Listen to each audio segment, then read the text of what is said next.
I smoothed my dress for the 100th time, taking a deep breath before stepping into the lion's den.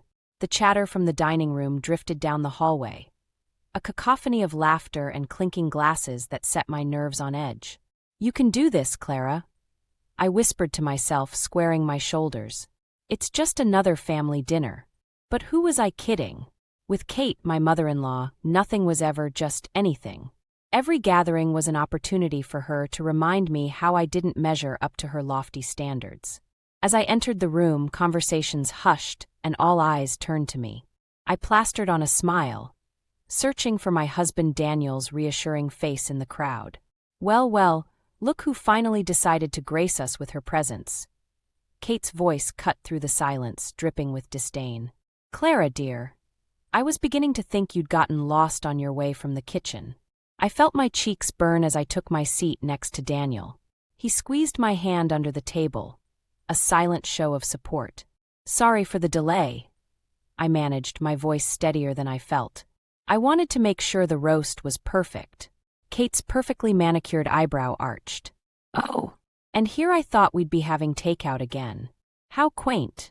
Before I could respond, Daniel's grandmother Violet chimed in, her voice warm and kind. "I'm sure it's delicious, Clara. You always put so much love into your cooking." I shot her a grateful smile, but Kate wasn't finished.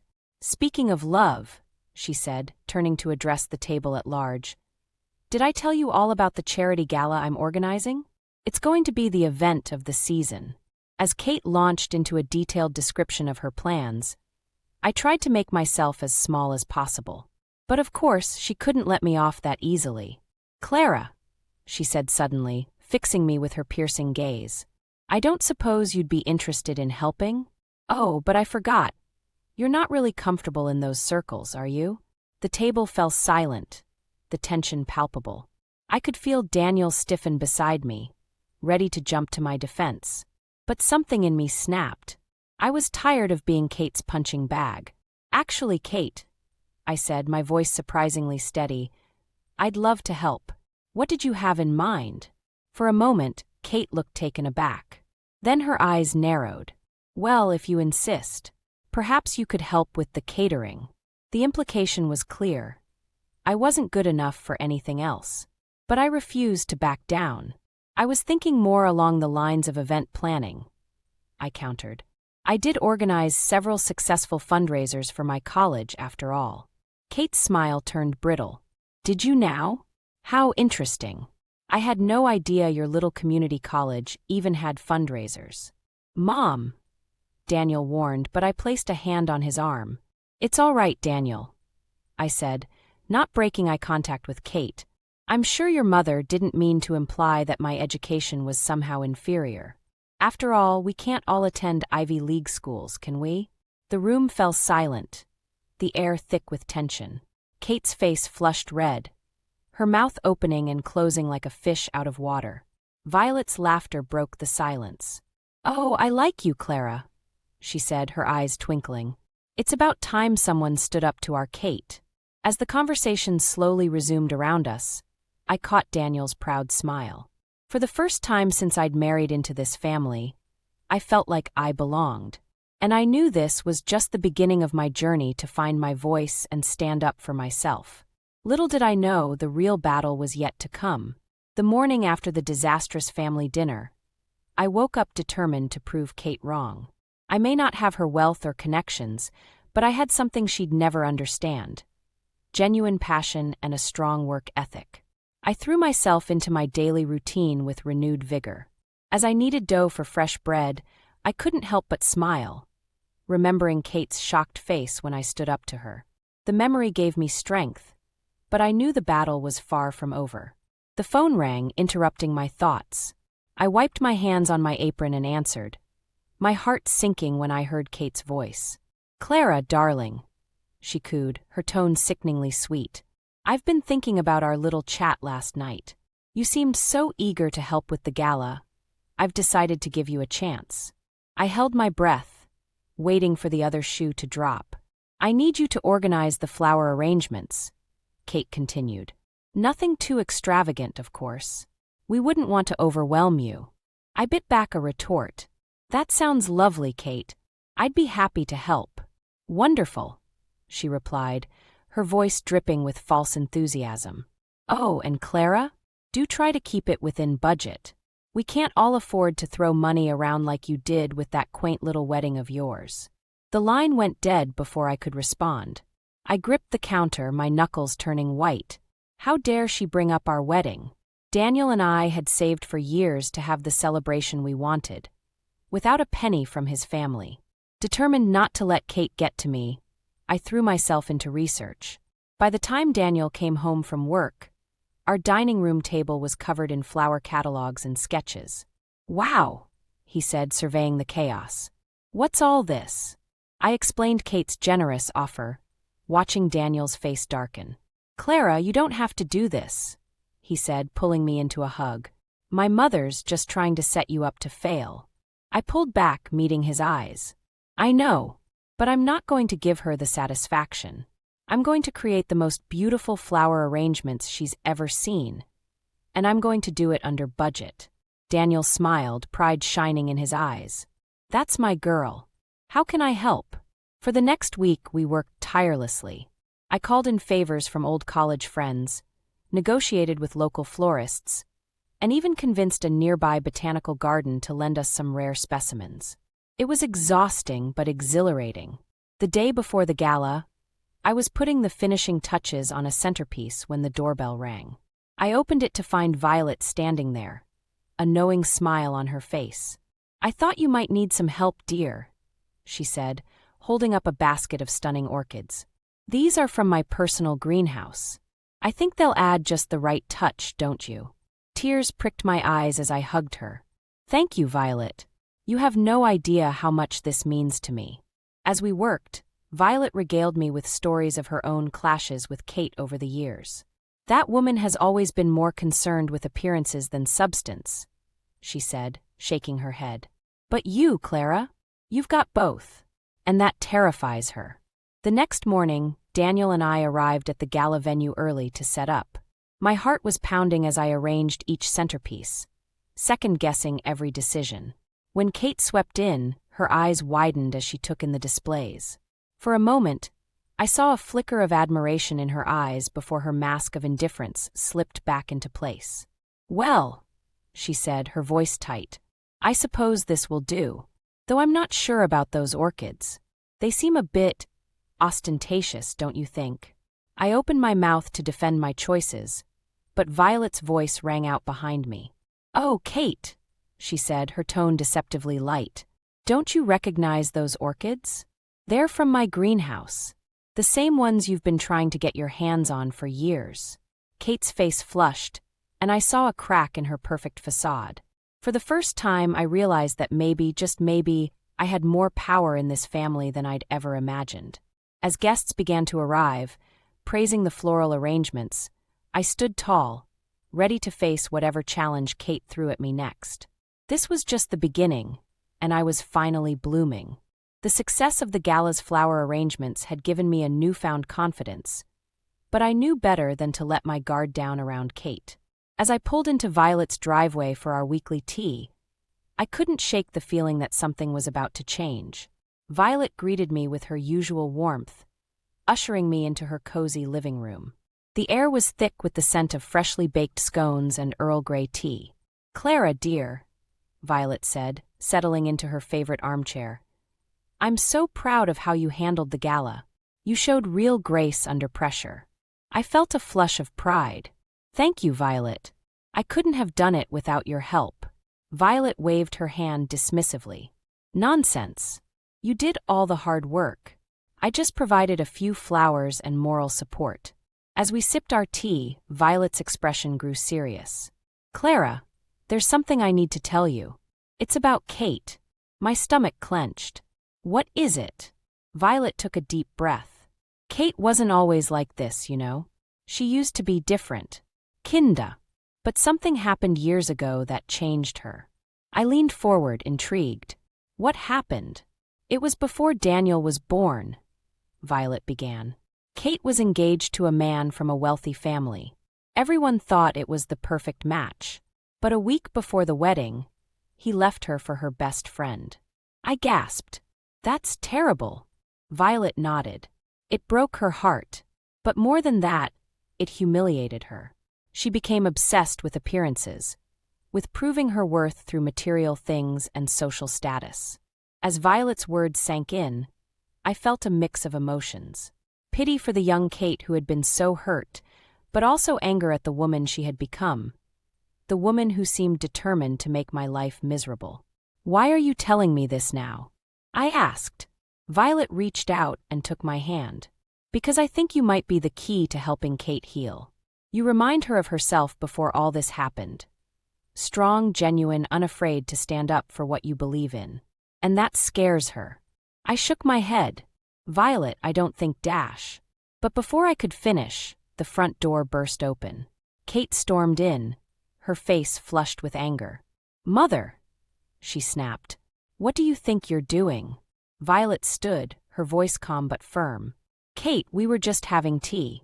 There's no need for dash. No need. Kate interrupted. I saw Clara's car outside. I know you've been conspiring against me. I stood up, my heart racing. Kate, that's not true. We were just talking. Kate's eyes flashed dangerously. Oh, I'm sure you were. Talking about how to undermine me, no doubt. Well, let me tell you something, Clara. You may have impressed a few people with your little flower show, but you'll never truly be part of this family. You'll always be an outsider. Her words stung, but I refused to back down. Kate, I'm sorry for whatever happened in your past, but that doesn't give you the right to treat me this way. I am part of this family, whether you like it or not. For a moment, I saw something flicker in Kate's eyes, pain, maybe even a hint of respect. But it was gone in an instant, replaced by her usual cold disdain. We'll see about that, she said, her voice low and threatening. My birthday party is coming up, and I expect you to be there. Let's see how well you can fit in with the crowd I run with. With that, she turned on her heel and stormed out, leaving Violet and me in stunned silence. Violet squeezed my hand. I'm so sorry, dear. I never meant for this to happen. I took a deep breath, steeling myself. It's okay, Violet. I think it's time I stopped trying to avoid confrontation with Kate. If she wants to see how well I can fit in, I'll show her. I'll show everyone. As I left Violet's house that day, I knew I was walking into a storm. But for the first time, I felt ready to face it head-on. Kate's birthday party would be a battlefield, and I was determined to come out victorious. The days leading up to Kate's birthday party were a whirlwind of anxiety and determination. I was determined to show Kate that I could hold my own in her world, but with each passing day, the task seemed more daunting. One afternoon, as I was sorting through my closet in despair, trying to find something suitable to wear, the doorbell rang. I opened it to find Kate standing there, a large white box in her arms. Clara, she said, her voice dripping with false sweetness. I thought I'd drop by to make sure you're prepared for the party. We wouldn't want any embarrassing incidents, would we? I forced a smile. How thoughtful of you, Kate. Please come in. She swept past me, placing the box on the coffee table. I took the liberty of selecting an appropriate outfit for you. After all, we can't have you showing up in one of your quaint little dresses. My cheeks burned as she lifted the lid, revealing a sleek, black designer dress that probably cost more than our monthly mortgage payment. It's lovely. I managed, my throat tight, but I couldn't possibly dash. Nonsense, Kate interrupted. Consider it a loan. I expect it returned in pristine condition, of course. As she turned to leave, she paused at the door. Oh, and Clara? Do try to do something with your hair. Perhaps a salon appointment is in order. The door closed behind her, and I sank onto the couch, staring at the dress. It was beautiful, but it wasn't me.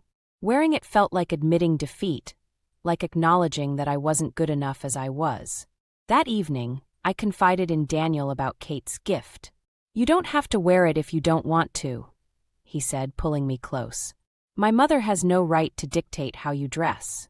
I sighed, leaning into his embrace. But if I don't, she'll see it as a sign of disrespect. I'm damned if I do, damned if I don't. Daniel was quiet for a moment. What if we didn't go? I pulled back, shocked. What do you mean? I mean, what if we skipped the party altogether? We could go away for the weekend, just the two of us. Let my mother stew in her own juices for once. The idea was tempting. Oh, so tempting. But as I looked into Daniel's eyes, I knew I couldn't do it. No, I said softly. If we don't go, she wins. She'll think she's scared me off. I have to face this head-on. Daniel nodded, pride shining in his eyes. Then we'll face it together. Whatever you decide to wear, I'll be right by your side. The next morning, I woke up with a plan. I called Violet and asked if I could come over. When I arrived, I explained the situation with Kate's dress. Violet listened intently, then disappeared into her bedroom. She returned holding a garment bag. I think I might have a solution, she said, unzipping the bag to reveal a stunning vintage gown in deep emerald green. It was my mother's, Violet explained. I wore it once to a gala where I met Kate's father. It caused quite a stir back then. As I slipped on the dress, I felt a surge of confidence. It fit perfectly, as if it had been made for me. The rich fabric hugged my curves in all the right places, and the color made my eyes pop. Violet smiled, her eyes misty. You look beautiful, Clara. This dress has a history of making waves. I think it's time for it to do so again. As I left Violet's house, clutching the garment bag, I felt a mix of excitement and trepidation. I knew wearing this dress instead of Kate's would be seen as an act of defiance. But for the first time, I felt ready to stand up to her, to show her that I didn't need her approval to belong. The night of the party loomed before me, a challenge and an opportunity. As I hung the emerald dress in my closet, right next to Kate's black offering, I knew I was at a crossroads. The choice I made would set the tone for my relationship with Kate going forward. Whatever happened, there was no turning back now. The battle lines were drawn, and I was ready to fight. The day of Kate's birthday party arrived with an air of electric anticipation. As I stood in front of the mirror, smoothing down the emerald green vintage dress Violet had given me, I couldn't shake the feeling that everything was about to change. Daniel appeared behind me, his eyes widening as he took in my appearance. "Clara, you look stunning," he breathed, placing his hands on my shoulders. I met his gaze in the mirror, my stomach a knot of nerves. "Are you sure about this? It's not too much." He shook his head firmly. "It's perfect. You're perfect." As we drove to the lavish country club where Kate was hosting her party, I clutched my purse tightly, the weight of my decision heavy on my shoulders. The black dress Kate had given me was safely tucked away in our closet, unworn and untouched. The valet took our car, and as we approached the entrance, I saw Kate greeting guests, resplendent in a shimmering gold gown. Her smile froze as she caught sight of us, her eyes narrowing as they swept over my dress. "Clara, Daniel," she said, her voice tight. "So glad you could make it." Before I could respond, she turned to the couple behind us, effectively dismissing us. I took a deep breath, steeling myself for what was to come. As we entered the ballroom, heads turned. I heard whispers, caught glimpses of approving nods and envious glances. For once, I felt like I belonged in this world of glitz and glamour. Violet appeared at my elbow, beaming with pride. "You look radiant, my dear," she said, squeezing my hand. "That dress was made for you." As the evening progressed, I found myself actually enjoying the party. People sought me out, complimenting my dress and engaging me in conversation. For the first time, I felt like I was more than just Daniel's wife or Kate's daughter-in-law. I was Clara, and I was holding my own. But of course, the peace couldn't last.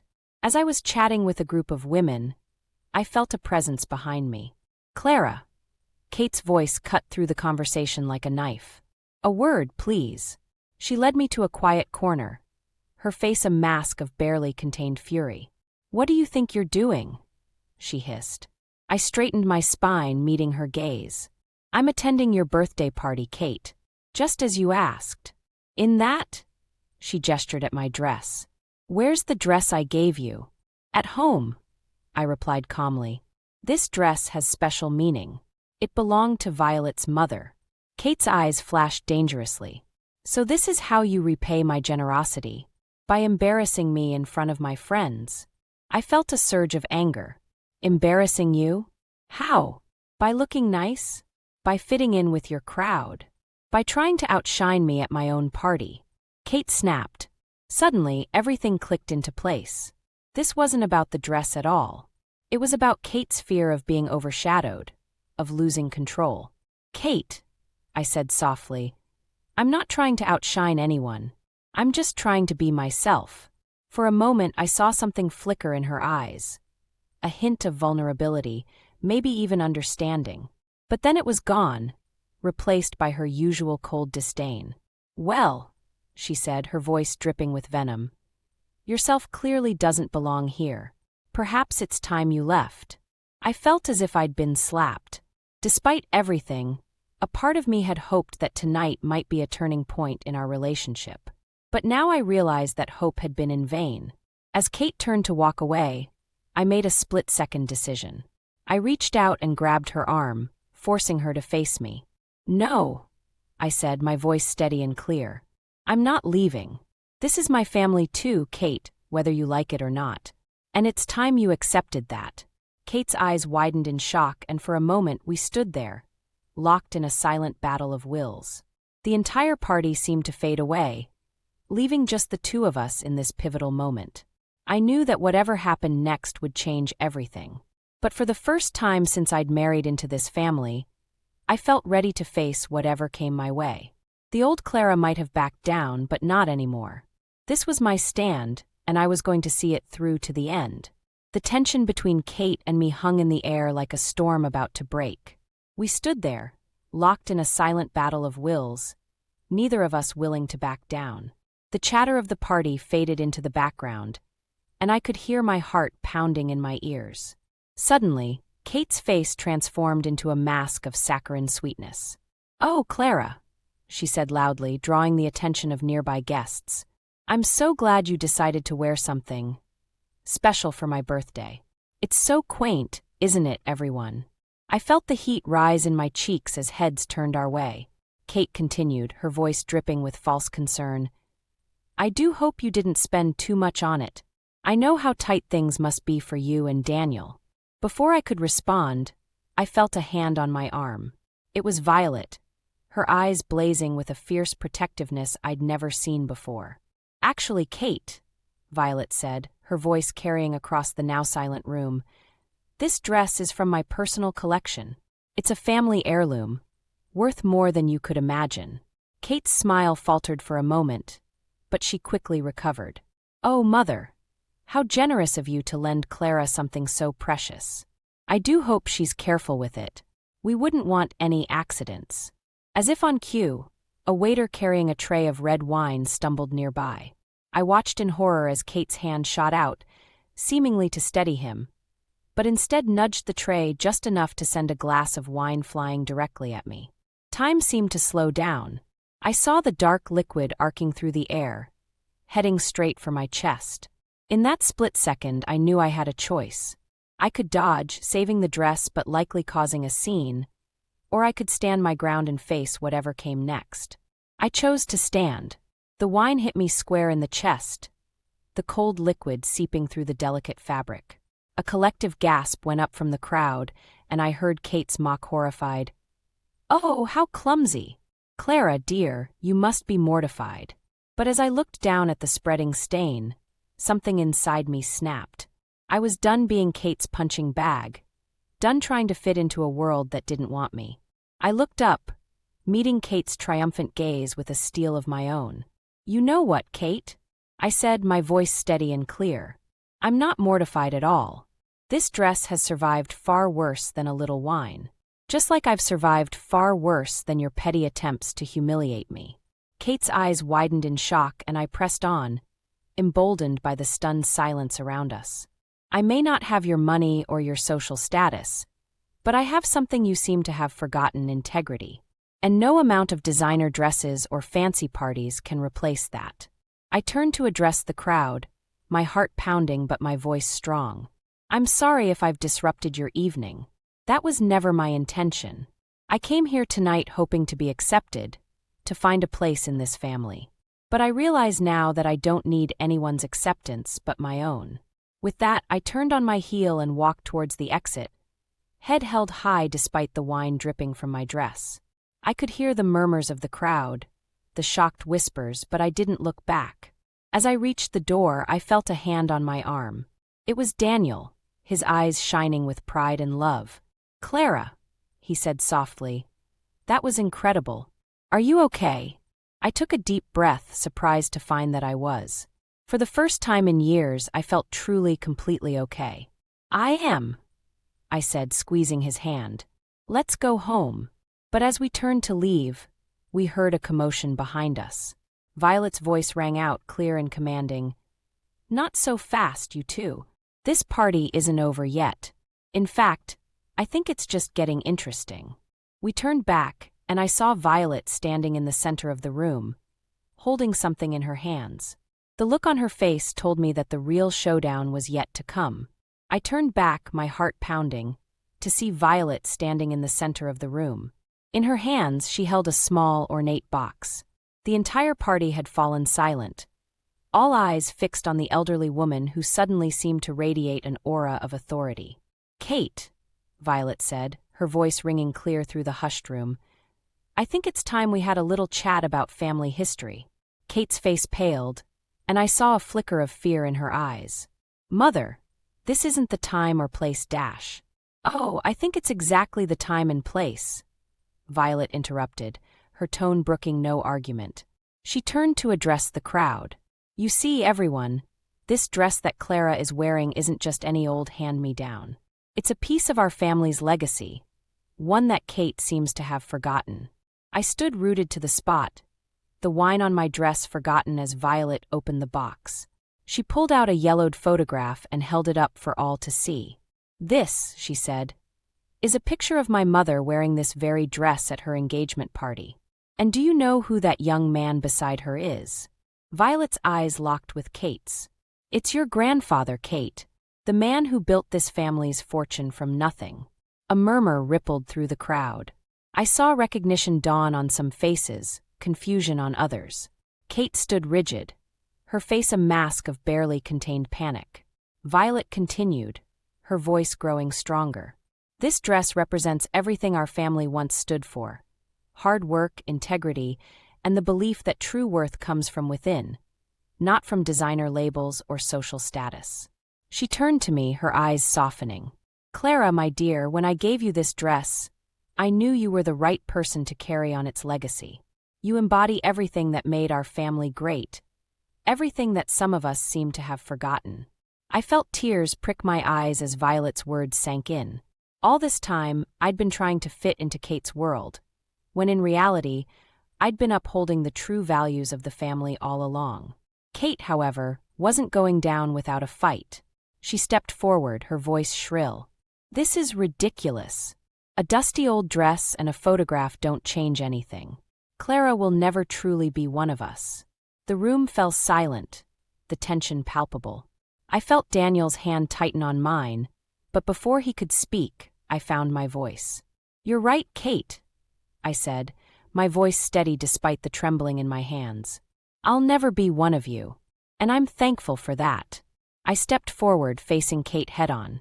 "Because if being one of you means valuing appearances over substance, or tearing others down to make yourself feel important, then I want no part of it." I turned to address the stunned partygoers. "The truth is, we all have a choice. We can choose to be defined by our possessions and social status, or we can choose to be defined by our character and our actions." My eyes found Violet's, and I saw pride shining in them. Emboldened, I continued, "This dress isn't just a piece of fabric. It's a reminder of where we came from and what truly matters.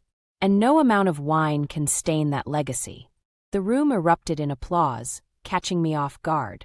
I saw nods of approval, heard whispers of admiration. Even some of Kate's closest friends were looking at her with newfound skepticism. Kate stood alone in the center of the room, her carefully constructed world crumbling around her. For a moment, I almost felt sorry for her. Then I remembered all the times she'd tried to break me, to mold me into her idea of what I should be. As the applause died down, Kate made one last desperate attempt. "This changes nothing," she hissed, her eyes wild. "I am still the matriarch of this family. My word is still law." But her words fell flat in the face of the truth that had been revealed. I watched as, one by one, people turned away from her, gravitating instead towards Violet and me. In that moment, standing there in my wine-stained dress, I realized that this wasn't just about me anymore. It was about redefining what this family stood for, about reclaiming a legacy that had been lost. As I met Kate's defeated gaze, I knew that everything had changed. The battle was won, but the war for the soul of this family was just beginning. And I was ready to lead the charge. The days following Kate's birthday party were a whirlwind of change. The family dynamics shifted dramatically, like tectonic plates realigning after an earthquake. I found myself at the center of it all, a position I never expected to be in. Kate retreated into a self-imposed exile, refusing to attend family gatherings or return phone calls. At first, I felt a twinge of guilt, wondering if I'd gone too far. But then I remembered all the years of criticism and belittlement, and I steeled my resolve. One sunny afternoon, about a week after the party, I was tending to my garden when I heard the crunch of gravel on the driveway. I looked up to see Kate's sleek car pulling in. My heart raced as she stepped out, looking uncharacteristically disheveled. "Clara," she said, her voice lacking its usual sharp edge. I think we need to talk." I nodded, gesturing to the porch swing. As we sat down, an uncomfortable silence stretched between us. Finally, Kate spoke. "I've been doing a lot of thinking this past week. About the party, about our family, about you." I held my breath, waiting for the other shoe to drop. "I owe you an apology," Kate said, the words seeming to physically pain her. "I've been unkind to you. More than unkind. I've been cruel." I was stunned. In all the years I'd known Kate, I'd never heard her apologize to anyone. "Why?" I asked, my voice barely above a whisper. Kate sighed, looking out at the garden. "I was threatened by you. Your confidence, your kindness. It reminded me of who I used to be, before I let bitterness and social climbing consume me." She turned to me, her eyes glistening with unshed tears. "When I saw you in that dress, looking so beautiful and self-assured, I saw everything I'd lost. And I lashed out. I felt a lump form in my throat. Kate, I never wanted to replace you or outshine you. I just wanted to be accepted for who I am." She nodded, a sad smile on her face. "I know that now, and I'm sorry it took me so long to see it." We sat in silence for a moment, the weight of years of misunderstanding and hurt hanging between us. "Where do we go from here?" I asked finally. Kate straightened her shoulders, a hint of her old determination returning. "We start over. If you're willing, I'd like to try to be the mother-in-law you deserve. The one this family needs." I felt a surge of hope, tempered with caution. "I'd like that," I said softly. "But it won't be easy. There's a lot of hurt to overcome." "I know," Kate replied, "but I'm willing to try if you are." As we shook hands, sealing our tentative truce, I heard the sound of another car pulling up. Daniel and Violet stepped out, their faces a mix of surprise and concern when they saw Kate. "Is everything okay?" Daniel asked, rushing to my side. I looked at Kate, then back at my husband and Violet. "Yes," I said, feeling the truth of it in my bones. "I think it will be." Over the next few months, our family began to heal. Kate made a genuine effort to change, attending family dinners without her usual criticisms, and even asking for my input on her charity events. It wasn't always smooth sailing, old habits die hard, but we were making progress. As for me, I found a new confidence in myself. The woman who had once felt like an outsider was now the glue holding the family together. I started a small gardening business, with Violet as my first enthusiastic customer and Kate surprisingly offering to introduce me to her society friends. One evening, as Daniel and I sat on our porch swing, watching the sunset, he turned to me with a smile. "You know," he said, When I married you, I never imagined you'd end up saving my family. I laughed, leaning into his embrace. I never imagined it either, but I wouldn't change a thing. As the last rays of sunlight painted the sky in brilliant hues, I thought about the journey that had brought me here. The challenges, the tears, the triumphs. I thought about the dress, now carefully preserved, a symbol of the legacy I was now a part of. I had come into this family feeling like a late bloomer, always a step behind. But now I realized that I had bloomed at exactly the right time, in exactly the right way. And as I looked towards the future, I knew that the best was yet to come.